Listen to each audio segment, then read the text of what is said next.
Welcome to the PleinAir Podcast from PleinAir Magazine. I'm your host, Eric Rhoads, publisher and founder of PleinAir Magazine, and this is episode number 7, which features artist Kathryn Stats. In the PleinAir Podcast, we dive into the world of outdoor painting. It's called PleinAir painting. Those of you who don't know, plein air is a French term which means outdoors. The French pronounce it plein air, others pronounce it plein air, but no matter how you pronounce it, there is a huge movement of artists around the world who are going outdoors to paint, and this show is all about that movement, the painters, the collectors, the galleries, and of course, the art. This week's podcast is brought to you by the PleinAir Salon Art Competition. It has $21,000 in cash prizes, including a $15,000 grand prize. This competition ends March 15th, and it's the last chance to enter before we award the grand prize at the PleinAir Convention. Enter your 5 best paintings for the year, and this does not have to be plein air work. It can be landscape work. It can be figures in the landscape. It doesn't all have to be plein air, although we do have a plein air only category as well. Enter your 5 best paintings at PleinAirSalon.com. You know, it's my personal goal to see more and more and more people fall in love with plein air painting, and you can help by sharing this podcast with your friends. Share it on social media or on email, and you can find it at outdoorpainter.com where it says podcast. And I hope you'll subscribe. It comes to you every week when you do. And if you have feedback for me or interview requests, you can reach me, Eric, at pleinairmagazine.com. This podcast is also brought to you by the PleinAir Convention, the world's largest gathering of plein air artists, coming up on April 15th through 19th in Tucson. If you're even a little intimidated about painting plein air for the first time, you can start with our optional plein air basics course, which begins slightly before the convention begins. And you can select it when you sign up for the convention. We also have a massive show of art for those who want to buy art during the convention, and that is art from the faculty and the attendees. You can learn more at pleinairconvention.com. Today's interview is brought to you also by easelbrushclip.com. The interview is with Kathryn Stats, one of our fine landscape painters of today. Let's get right to the interview. Hey, Kathryn. Hey, Eric. So I'm glad you came on board today, and you and I have met several times at the convention, and I think we first met at a show at Greenhouse Gallery in San Antonio. That's probably correct. That was a long time ago. Time flies when you're having fun, right? Absolutely. I wanted to get you on the phone and talk a little bit about life as a painter, and you are a fabulous painter. And so let's start out by understanding a little bit about when you got into painting. How did that all happen? Well, without getting too lengthy, I always loved art, and I loved color. And I think like most of us, I drew a lot, and not particularly effectively. And my mother was a widow, and she preached that you should, and she's right, either be a teacher or a school teacher or a nurse so you can take care of your family in case something were to happen to your spouse. Well, of course, good as that sounds, I didn't do it. I got right into marriage so I wouldn't have to go to school. And I always loved people. When people would come over with their materials, I would always love using them, but I never quite gave myself permission to buy art materials. And several years later, when my children were 7 and 3, I did start painting with pastels, copying out of Walter Foster books. That is my art beginning. And we moved to Brazil about that time, and I got my first oil paints, and I copied postcards. And then when we came back to Utah, my uncle is a fine old artist, LeComte Stewart, and he advised me from whom I should study. And so that began in my course in study, where I met my best friend of all time, and that was not intended. So from there, I took the private group lessons that you take from local teachers, and got the John F. Carlson book, and started right there at the very ground level. thinking that I just wanted to put paintings on our walls so it didn't look like we lived in a motel room. And that was my only goal. Well, I've talked to a lot of artists over the years, and that's the very first I've heard that one. Well, we had this plaster of Paris, guitar player or something up there. and I did have a love for the medium, and especially having my uncle's paintings all around us. And I rode my horse through Davis County, where a lot of his paintings were done. And so you tend to see your landscape through the local artist's eyes if you're looking. So that's where I started. What was your uncle's name? LeConte Stewart. He was friends with Maynard Dixon. He was of that era. Oh, wow. Yeah, mighty fine painter. He studied with John F. Carlson at the Art Students League. And you said that he recommended someone that you should study under. Who was that? Yes, his name is Frank Erickson. He was a study. He was a student of LeConte at the University of Utah. And I credit him with teaching me that you do not use browns and grays in your paintings, you mix them.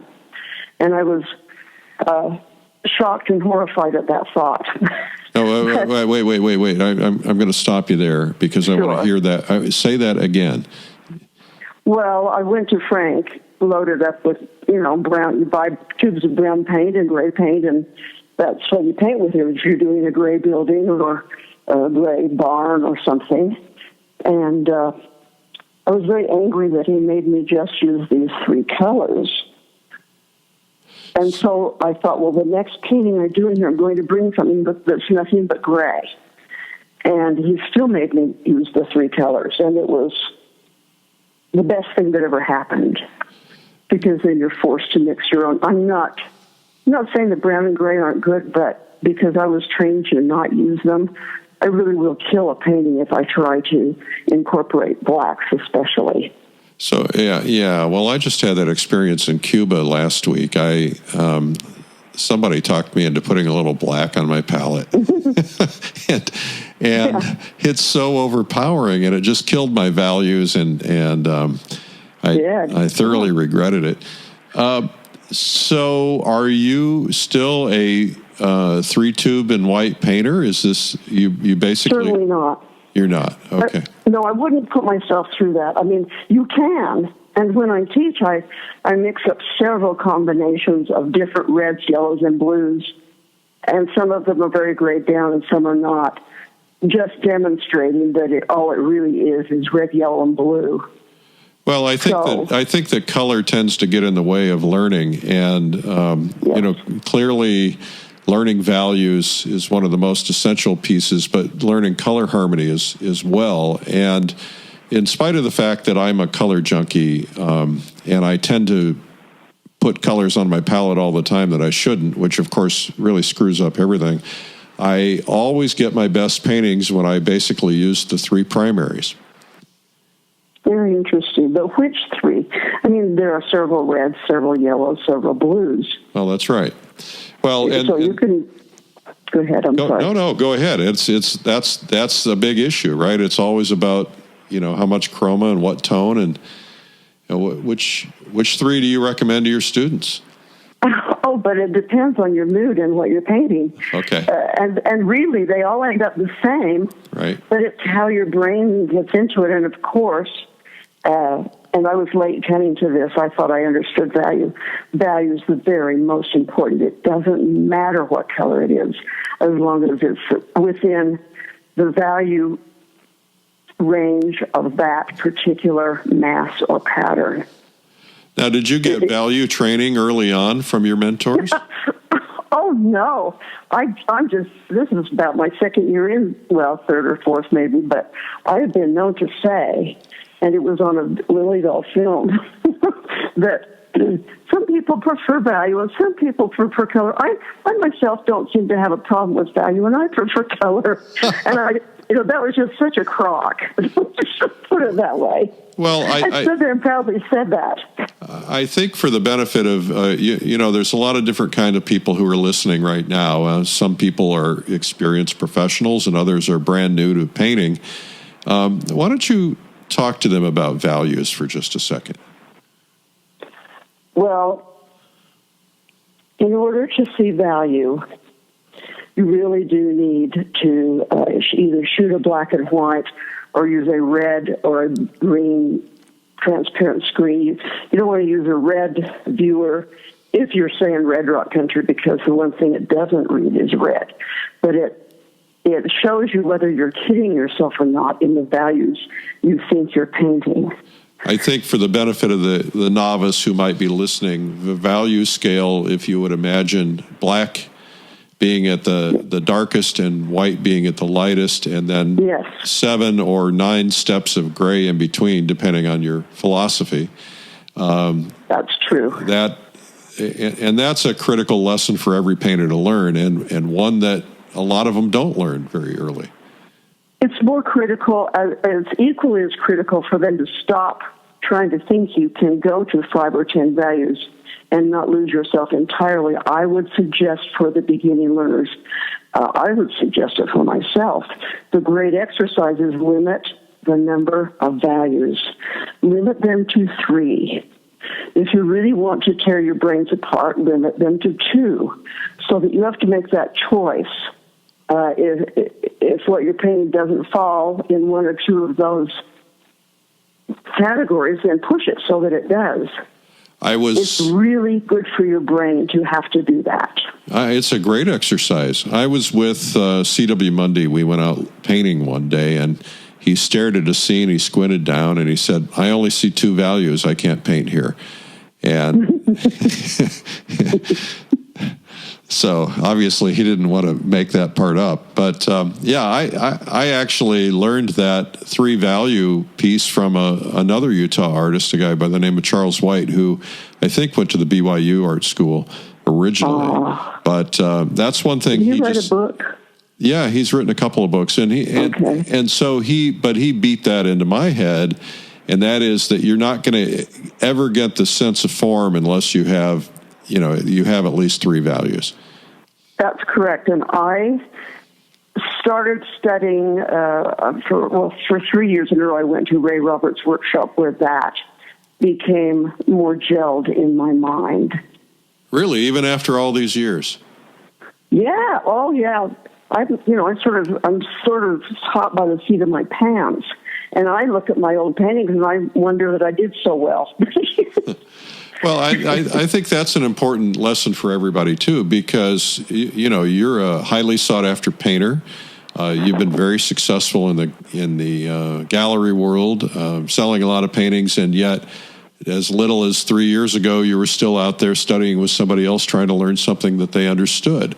Absolutely. And I think that's really critical, and most of the good painters do that. That's probably the one thing that they all have in common, is that they're always trying to figure out how to get better at something.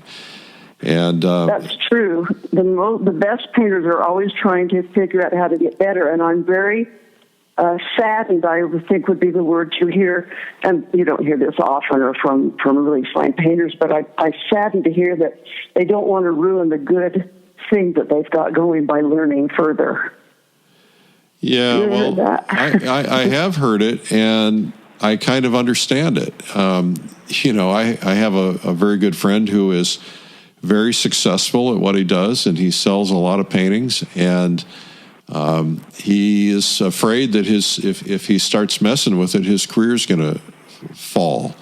And so I totally get that. It's a security thing, but at the same time, it's valid too. Yeah. Yeah. But at the same time, I don't see the growth there, and you wonder what would happen to his career if he continued to grow.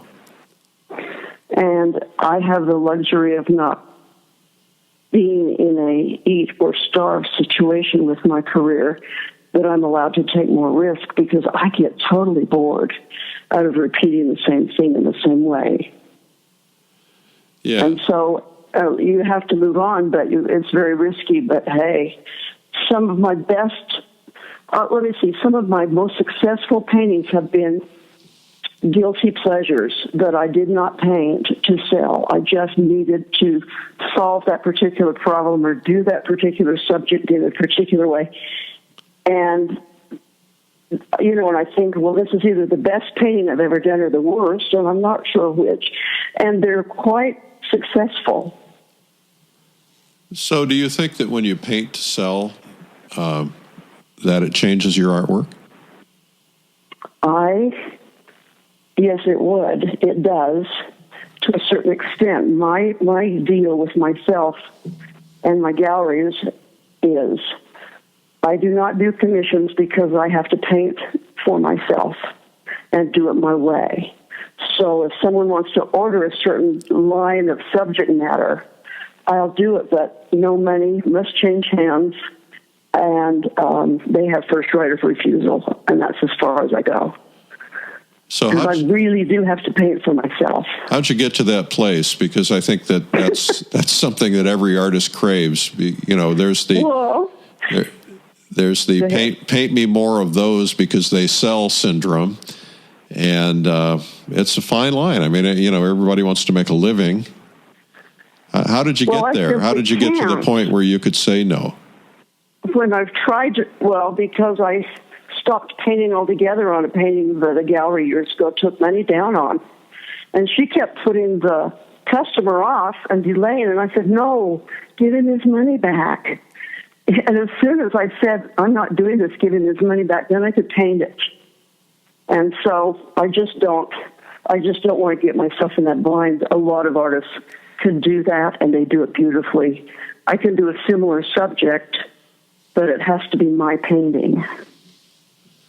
And as soon as someone loves, as soon as someone loves a particular one, I have 2 or 3 I can think of in my mind that I simply never could paint again because it was in demand, and you can't. It's sort of like the kiss of death if you try to repeat a success. Now, do you have the same reaction when you're doing a show? Like if you know you're painting 10 or 12 or 15 paintings for a show, do you feel that same pressure as a commission? I work better that way because it's mine to. Then I ask myself, this is how I work. I say, can you hang this painting in a show and stand in front of it and greet people and keep a straight face? and that's a really good question to ask yourself. And if it's no, then start something else. So what's the most evil thing that you've ever done related to creating a painting and selling it? Evil? Well, evil. I mean, have you, something where you can't look at them with a straight face. Have you ever painted the same painting twice and sold it twice, that kind of a thing?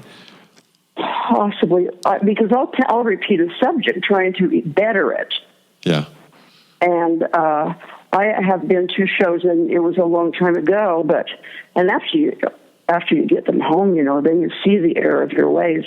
But I just thought, I have said to myself, it's better to not deliver than to send crap out. Yeah. And so don't just. And I love my people that I know. Family members are good, but I love to have someone come and give a critique. And what will happen is they'll see the very thing in the painting I was hoping nobody would notice because I didn't understand it. Yeah. And that's what needs to show, is the stuff you're hoping nobody will notice because you didn't know how to solve it. So do you ever get frustrated? I went to one of my galleries recently and walked through, and there were a bunch of paintings in there that had been sitting in the gallery for a while.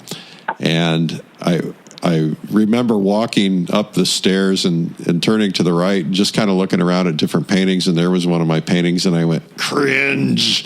How dare I even let them sell that anymore? At the time I thought it was pretty good, but then it was like, eee. And then the lady that was giving me the tour, she says, this is one of my favorite paintings. This is one of your best. And it was like, yikes. And then you just wonder if you're nuts. I'll tell you one. I was looking through one of the publications, and I don't remember which one, several years ago. Well, there is only one. There is only one. You know that, right? That's why I'm not mentioning it. Okay, because it wasn't yours. Okay. It was before PleinAir magazine, and I was thumbing through it, and I saw this painting, and I stopped. And it was a series of paintings under $1,000, let's say. And I stopped and looked at it, and it was so familiar. And I said out loud, "Someone's been copying my work, and they're not very good."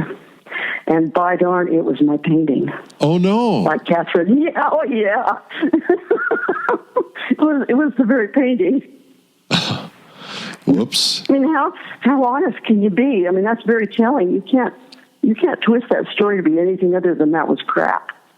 So have you ever had that happen where you've seen that somebody is advertising a painting that they've copied of yours?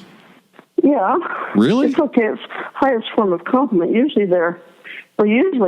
Sometimes, China has a bunch of copies they have out there. Huh. And then I saw the likeness in one or two, but so what? I paint landscape, I paint still life. Those subjects are out there to be painted, and if someone wants to use it, knock yourself out. My job's to do the best I can. Right. Paint the best painting I can paint. Yeah. Well, I have seen a lot of people encounter Chinese knockoffs of their paintings. People find them online, and these factories in China just knock them off, and then they put them in a catalog and sell them, and put them in substandard galleries and so on. So you mentioned John Carlson. Tell me about that. I've had catalogs of his from both galleries, but the only one I know is Carlson on paintings. Yeah. Yes. And it's not revolutionary or revelatory in that there are other standards of painting that are the same, but it's the only one I had ever read. And, the value changes from horizontal to vertical, that sort of thing, the way he emphasized looking down a hill, and looking at the tops of things and drawing bags around things. It was very revealing, and I used that as my study to try these different things to see how they work in different methods, like putting a house in the sky, boxes in the sky, and doing their vanishing points, putting different types of roof on them. You just figure it's just a good basic instrument from which to study. If you don't get lost in all those words, he was a fine writer, but I tend to look at the pictures instead of read the words. Yeah, well, I had it at my bedside, and I remember falling asleep a lot because it was very wordy, but very, very good. That's true. Yeah. So in terms of essential books that painters need to read, it would be John F. Carlson. What else? Emile Groupé? Emile Groupé, yes. I read. I thought his were great learning books to read. There are so many. Yeah. Honrai, The Art Spirit. Oh, yeah. Edgar Payne's compositions. Oh, I just love that painting, or that book, yes. Edgar Payne, such a fine painter. Oh, man, I wish I could paint like that. Quite frankly, I wish I could paint like you. Well, there are a lot of people I wish I could paint like, but it didn't. But I don't want it to look like I'm trying to paint like them. Well, this is a problem is a problem that we're seeing in our society today, and that is that there's a ton of workshops, and workshops are very valuable propositions for people.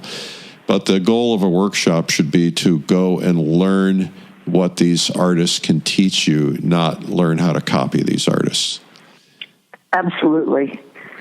And we're seeing far too much of the copying, I think, taking place. And I'm not going to mention names because I don't want to hurt anybody's feelings, but there are knockoffs of particular painters out there, and some of the students are doing good enough jobs that it's actually lowering the price of the original painter because the students are doing the same style. Yes. That's unfortunate. I'm not that good. I can't copy somebody's spontaneity. And that's the good news, I guess. How do you get that spontaneity? I think it takes painting a lot. Well, isn't that kind of the key to everything? And I mean, daily work. I hear story after story, and I have not actually lived it too much myself because I have a full-time job just editing these magazines and so on. But I do know that if I'll go to one of my events, like the Publisher's Invitational, and I'll paint 12 or 15 paintings in a week, at the end of that week, I'm a much better painter just because I'm putting in the brush time every single day. But the stories I hear from people, if they've quit their jobs or they've got to a position where they can paint full time, and when they're doing painting 4, 5, 6, 8 hours a day, 6 days a week, suddenly a year or two later, they are completely transformed as painters. Do you find that to be true? Yes, and you can watch it happen. You can watch artists that you know over the years, and that they just cut loose. And if I'm away from painting for a while, I feel like a kindergarten person. I've lost the confidence and the stride and the experimentation that is required to solve a problem. And, I tighten up and get all, well, let's just say I beat something to death with a number 2 brush and I want to just stab myself with it if I do that. I learned an interesting lesson from Max Ginsberg. Max came in and we did a video with him. And he said to me, "All right, I'm ready." And I said, "Well, how'd you get ready?" He says, "Well, I practiced for 4 days in a row, 6 or 8 hours a day before I came in here." And I thought, well, Max, you're at the time Max was 80, I think. And I said, "Max, you're 80 years old. You've been painting your whole life. Why you still need to practice?" He says, "Yeah, absolutely. I have to practice." He said, I'm going to be performing on camera. He says, "I don't want to make a mistake." He said, "If I don't paint for 2 or 3 days, I start losing my stride." Yeah, that's absolutely so true. So is there a way to beat it? Everybody in society tends to want to speed things up. We all want to get better faster. Are there ways that you can get better faster without the brush time? Not without it, but a couple of guys last year at the convention, Brian Mark Taylor and someone else, and there's a book, and I even read it, but I can't even remember the name, but it talks about chunk learning. Choke learning, yeah. And so you can speed up the learning curve time by doing smaller, instead of doing, say, a big painting every day or even a regular size painting twice a day. If you take that you are not comfortable with, say rocks or trees or a certain thing you are not really quite getting, if you do that over and over for 15 or 20 minutes, and that doesn't mean complete them, you go as far, that's as I can remember what I read. You start at the beginning, and you go until you make a mistake, and then you scratch that and start over again. And it's been proven in, basketball teams, in learning, in different types of learning situations, where if you get the one thing down by doing it over and over from the beginning, and Jill Carver has done this for years, and I would think, oh my, such a waste of canvas. She'd go out and paint and wouldn't like it and wouldn't continue on it. She'd start all over again and remember what she missed the first time. And talk about someone who has just blown the roof off of their talent and ability. Well, she's just my hero. She is my hero as well. She's such a fabulous painter. And she is a fabulous painter and a fabulous person. A really sweet person. She worked as a restorer at one of the museums in England before she became... I think she was an assistant curator. Yeah, maybe. For the National Portrait Gallery Museum. That's pretty heavy. Yeah. Yeah, well, I'm lucky. Yeah. I'm lucky she lives here in Austin where I am.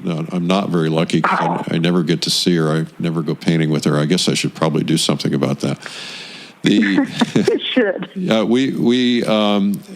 Brian's talk on choke learning and all the different elements, and he showed some incredible graphics that went through it and how the brain works and everything. And yes. Everybody, that was so popular last year that we're putting him on the main stage to do a session on that at the PleinAir convention this April.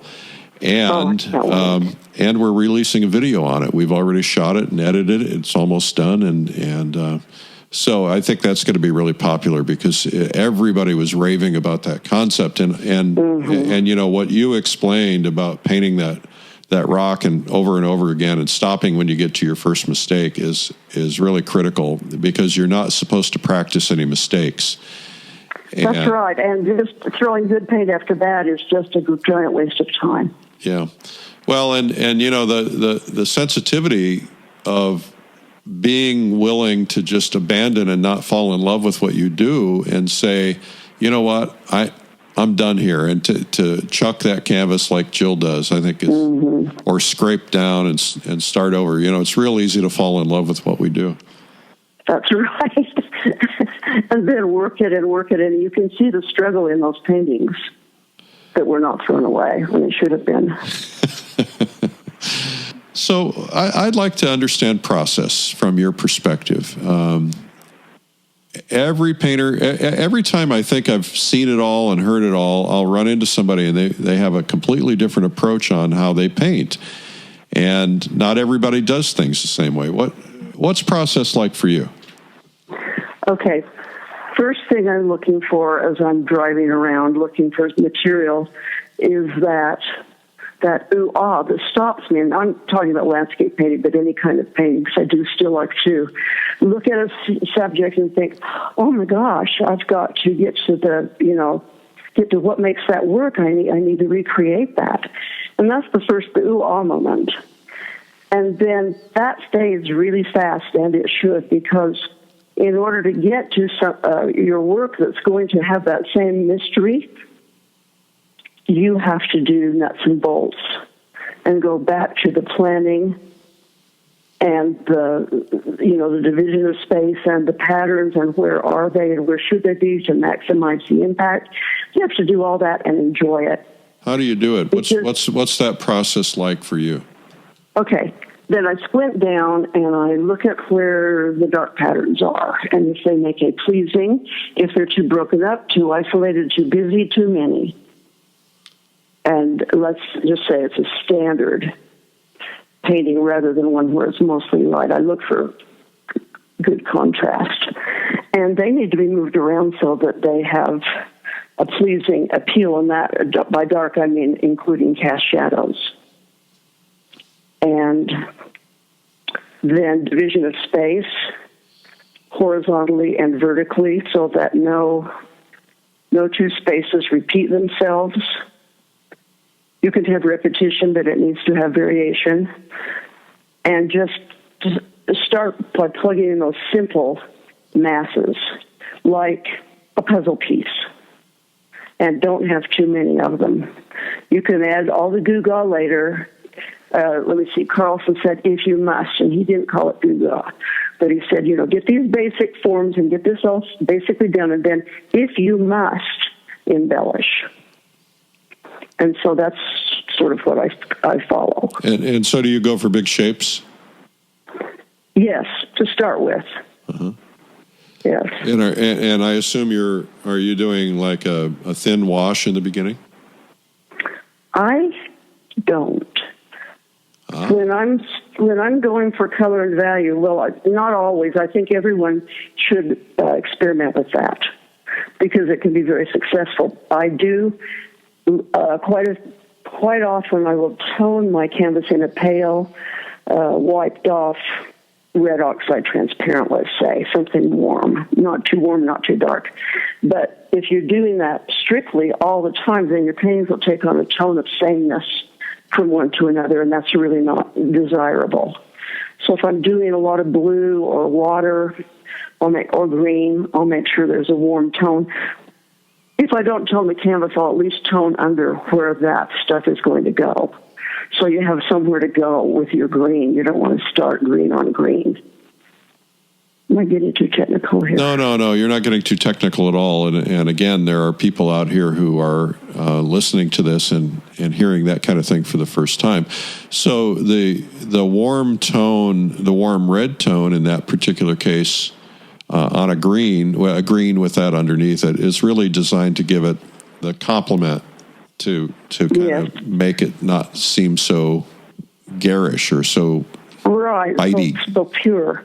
And I go more of the gold. That red oxide transparent goes quite peachy pale rather than red. Sometimes red. And I've seen people do it, and it works fine. It's just individual. I think experimenting is the most important thing you can do, trying different tones and see what works for you. But as a standard rule, warmer is better than cooler for me. Uh-huh. If I start out with a violet, I'll kill it. Are you pretty sensitive about not adding any white into your color at an early stage, or are you one that adds it right away? No, I think staying out of the white as long as you can is simply the best. I had this cute student once, and I said, I'm taking your white away. And the next day he came all proud of himself, and he didn't have one bit of white on his palette. But he'd gone and replaced all of his paints with pastels, pastel paints.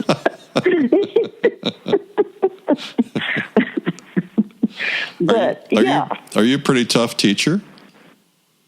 Oh, I make them work so they get their money's worth, but I like to think I'm very understanding. I get kind of mean the last day if I get tired or sick, so you have to take it lightly. I say things I shouldn't. Do you make them cry? Sometimes, but I don't. Well, I did make someone cry once, and I feel terrible, and I take full responsibility. There's no crying in painting. People should go away feeling good and positive and like they can do it. Well, I think there's, teaching is a delicate subject and everybody responds differently, but sometimes you have to really make a point. If somebody keeps doing the wrong thing over and over again, you got to kind of lay some rules down. You don't have to make them cry, but... No, because it's a choice at that point, whether someone, does what you're asking. I've had really great success with students. They're so hardworking and so wanting to work. It's really been wonderful. The people I have met through painting and art is just invaluable. Well, the people are wonderful. That's one of the overall, the people are really wonderful. Yes. So is there a particular painting other than anything of your own that you have stared at more than any other painting?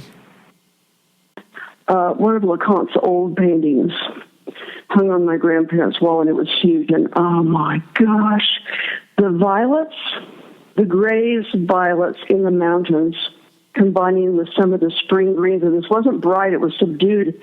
And I have used that combination since then. But this thing was just stunning, and it was so. His paintings never shouted anyway. After about half an hour, though, they grow into you. And I have studied that a lot. And I'm just so drawn to paintings. I love Pinterest, and I love saving people's work and looking at it. And I use everybody that I can think of for reference. Not to copy, but to see how they solve a certain problem. So that painting that hung in your grandparents' house, where is it now? My brother has it he's in Oregon now, Jacksonville, Oregon. Okay. And he's looking to sell it. Okay. What's his exact address? You don't want me to give you that. It's just an amazing piece of work. I have heard, I've heard stories from friends of stories from collectors, stories that they've heard about their paintings and the impact of their paintings on the lives of someone who owns them. Yes. Anything like that come to mind? From from your work, have you had any interesting stories or responses to your work that would be worth sharing? Well, a lady went into the greenhouse gallery when it was alive and well, and I had a painting of roses there, and I don't remember which painting. I've done it a few times, done roses a few times, and I love doing them. And her mother, it reminded her of her mother, and her mother had passed away. And she went into the gallery, and in the room, no one was in there, and sat down and cried. And I thought that was pretty great. And she did buy the painting. And I understand your mother just passed away. I'm so sorry. Oh, thank you. It was time, and it was a beautiful thing.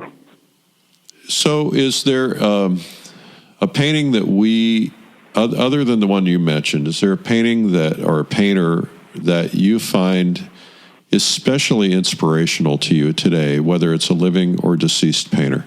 Hanson Petchoff has, it was in someone's house, and the way he did those California mountains and the way they turned and the clouds, I just stared. I could stare at that thing for hours and never tire of it.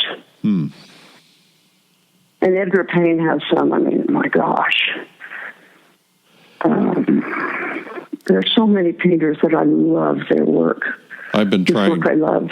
Been trying to figure out how to make skies vibrate like Payne made them vibrate. Oh, I know. Hey, I learned a lot last year when someone showed an actual slide of an Edgar Payne painting, and the ground was Indian red. It was stained. The canvas was stained Indian red, and that painting grew up out of that awful color. You can tell when he's done that if you look at his work in books. In the skies? Yeah, everywhere. Wow. Yeah. Yeah, there's a particular painting that sits at a home of a collector in Saratoga, California, and he's got this big, giant Edgar Payne piece, and he alternated brush strokes in a very impressionistic way between the sky color of whatever blues and greens, but he had this brilliant, bright, almost garish pink. But it worked so beautifully. You stood back from that painting and that sky just vibrated. It was amazing. That's what kills me is when they do that. And that brings up Dan Pinkham. Oh man. Oh. This guy, it just kills me what he does. He gets these colors, and Ray Roberts, when he put on that really pale, stupid pink that was almost white, and you think, well, that's not going to work, and it's what the doctor ordered. So this is a tough question because we all have friends. Who do you think, from our generation of painters, people living today, will be long-term remembered as some of the great painters of our time? Well, George Carlson, for sure. Oh, yeah. And you're talking about living painters today, Clyde Aspavig. Edgar Payne, and Scott Christensen are the first three people who were my idols when I started painting. And I don't get out much, so I don't know a lot of these painters. But, well, you know the good ones. I sure do, and I think I know why. They do that shouldn't. Oh, Lynch Meal, my gosh, they do that unexpected that shouldn't work that does. G. Russell Case can paint dirt that makes your heart sing. A pile of dirt. A lot of them can. Well, look at what Lynn Shamil did at the PleinAir convention last year, where he got on stage and he set up some rocks on a table next to him, and he poured water over it, and then he painted it. That guy is amazing. He is amazing. He's darling. Oh, let's don't leave out Bill Anton. Oh, well, we have Bill Bill's going to be at the convention with you this year. Oh, I know. I feel like such a fraud. Matt Smith and Skip or Bill Anton. Yeah, Skip Whitcomb is another one. I was fortunate enough to have been contacted by James Reynolds when he was alive, who was very complimentary, and out of the blue contacted me, and I thought, oh my gosh, I've died and gone to heaven. But there's just no end to these guys. I probably Richard Schmid, Michael Workman. See, my brain's got Lori Putnam. Uh-huh. What's that marvelous? See, my brain just left. She won the PleinAir Award a couple of years ago. Shelby Keefe. Yeah. Yeah. Carol Cook. I mean, it's endless. So I wonder, because I never look for gender when I look at this stuff, but there are some fine women painters out there, really bold. Of course, Kate Starling. Bonnie Pacelli is my friend. Kate is too, but we're friends but we really admire one another's work. What is it about you, Kathryn Stats, that none of us would know, that we'd never find out in a book, we'd never find out in a video about you? What is something that is very private and very personal that you can share with us? Private and personal. Well, I think I have shared this before, that being remembered as a painter, even being known as a painter or respected as a painter, is way down the list of who we are as human beings. And the thing I regret, the biggest regret I have as a painter, is that when I was first starting out and doing these shows where you show your stuff at a festival on the road or something, I had $25 paintings for sale. They were 5x7s. And a little old lady came up and wanted to buy 2 of them, thinking they were $2.50. And my biggest regret is that I didn't sell them to her for $2.50. But my ego was still so in the way that I couldn't see the beauty in that. Well, she would have just turned around and sold them for $250,000 anyway, so. I don't think so. It just doesn't hurt to give paintings away from time to time. It's just paint. Yeah, that reminds me of a story. I've probably told this story before on stage. I know I've told this story on stage, and that is that this guy came up to me after the art marketing boot camp at the convention one morning, and he said, "I've got a story for you." I said, "What's the story?" He said, "Well, I was in this art show, tent show kind of a thing. This woman came up and said, 'How much is that painting?' And he said, 'It's $45. And so she writes him a check for $45,000. And he said, 'No, ma'am, it's $4,500, or maybe it was $45, whatever it was.' She said, 'Oh, it must not be any good,' and she ripped up the check. Oh, that's priceless. That's very good. Before we started recording, you were telling me some thoughts about the convention, and the hardest thing for me to do is to communicate what it's like to people, because first off, they think I'm always selling. Tell everybody what you told me. Well, it's beautifully organized. It's like taking at least 10 workshops all in 1 week. And I wouldn't miss it. It's an outlay. It's a cash outlay. It's a real commitment, and I wouldn't miss it for anything in the world. You'll get your monies back tenfold, and also save an extra amount to buy all the goodies they're selling on the sales floor. Oh my gosh, I save every year so I can come back with these wonderful products. That convention isn't something I would ever miss, and I've been lucky enough to be invited to present a couple of times and be on the faculty. Well, but you came back on your own. I remember that too. And that was last year, yes. Yeah. So yes, I'll still come. Yeah, that was pretty cool. We were honored to have you there. Well, I think that the goal here was, if you go to a workshop, anybody's workshop, you're going to fly somewhere. You're going to have to pay for room and board, and you're going to spend about the same amount of money for a workshop with somebody that you would spend on the PleinAir convention. And, exactly. And yet, what people have told me is it's kind of like getting a really great sampler, because sometimes you don't know who you want to study under. And you can, we've got, I think last year we had over 80 instructors. I think we're pretty close to that this year. And so, you can go in and you can learn about watercolor or pastel or oil or different variations on how different people approach it. We even have a basics course for people who are brand new painters or people who have painted their whole lives, but they've never gone out and plein air painted. I encountered a person that was on our trip in Cuba. What a trip. That was so cool.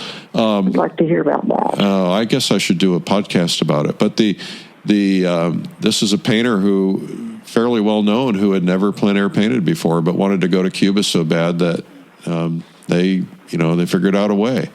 And so to go to the convention, what we do is we bring in a bunch of people and we have somebody walk you through all the basics of equipment and tripods and how to set up your stuff outdoors and how to deal with painting outdoors. And then because I remember going through that struggle. Oh man, what a struggle.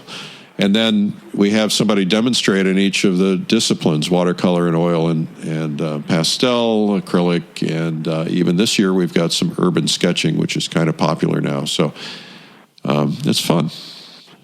Well, it's so well thought out that you're covering people's needs. And every year I come back promising to be a better painter. It just gets me so excited and so hopped up that I'm really, honest to God, I'm going to do it this time. I'm going to be a better painter. And hearing these people up on the stage and what they have to say, I don't forget it. I quote it all year. Well, and what's cool about it is that you can, you get to go out, you watch people all day, and then you go out that afternoon and paint, and you can kind of try to cement some of those things on your paintings. I learned a technique. I went to the pre-convention workshop with C.W. Mundy last year, and I learned one thing that stuck with me more than everything else. I mean, I learned a lot of stuff, but one composition trick that he taught, not trick, but tool, I guess, that he taught me, it made all my paintings come together from that point forward. And you know how you can tell when people don't really like your paintings. They say things like, "Oh, pretty colors." Kate Starling says, and she's right, they walk right past it. In fact, sometimes they leave the room. They will not look at the painting. Yeah. She has them all around, on painting rail. Yeah. And she said they won't look at it. You can know if it doesn't work if they won't look at it. But after I took that workshop, I started getting unsolicited comments about my work. And, it's certainly I think your work's great, actually. Well, I saw it last year, and it was just wonderful. I got a long way to go, and maybe one day when I can put in the brush time. But anyway, it was, sometimes it's just one thing, and that one thing for me as a painter made a huge difference. And then when you watch the slideshows, like when George Carlson was up there, T. Allen Lawson were up there, and they were given slideshows and talking about the paintings, and we saw things that we never knew they had done. And that's right. So it's pretty cool. Well, I appreciate you coming, and I know everybody's going to be excited about coming to watch you and do your demo. And I'm practicing. Well, I'll tell Max; he'll be happy. Well, yeah, with all these great guys there, I'm thinking, you're in so much trouble. So then my question is, can you stand there and paint this knowing these other guys are doing the same thing? Well, there's a lot of pressure doing a demo. I was talking to a buddy of mine about that earlier today, and he was, he completely blew a demo in front of a class, and he was just completely embarrassed. But how many times, when you're working on your own, you have the chance to get away from it and revisit it and noodle it and get it right eventually. But when you're in front of a class of people, it's a lot harder to do that. Yep, that's it, folks. You have to. Well, most of my students, because I struggle more than I succeed when I demonstrate stuff for them, and their nice comments are, "We like seeing someone who has to work it out." who changes and works it out. See, because these other guys apparently have practiced enough that they don't have to do that. Oh, I think they all do. You know, it's very heartening to know if somebody looks up to someone like you and they see what you've accomplished in your career, and to know that you have bad days as well. There's something really reassuring about that. Yes, and I looked at people's work years ago, and I think there's hope for all of us. Nobody has the right to expect to start in the middle or at the top. You have to paint your way thousands of miles of canvas.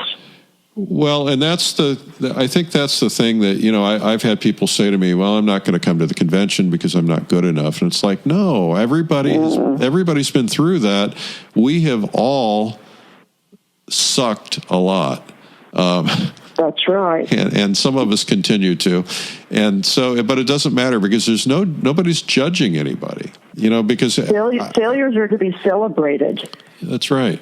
I mean, if you mentioned, Clyde Aspavig or Scott Christensen, Richard Schmidt, I mean, I know those guys like you do, and every single one of them have shown me things that they did when they were young that you're like, really? That's a Richard Schmidt? It's yeah. So everybody goes through it.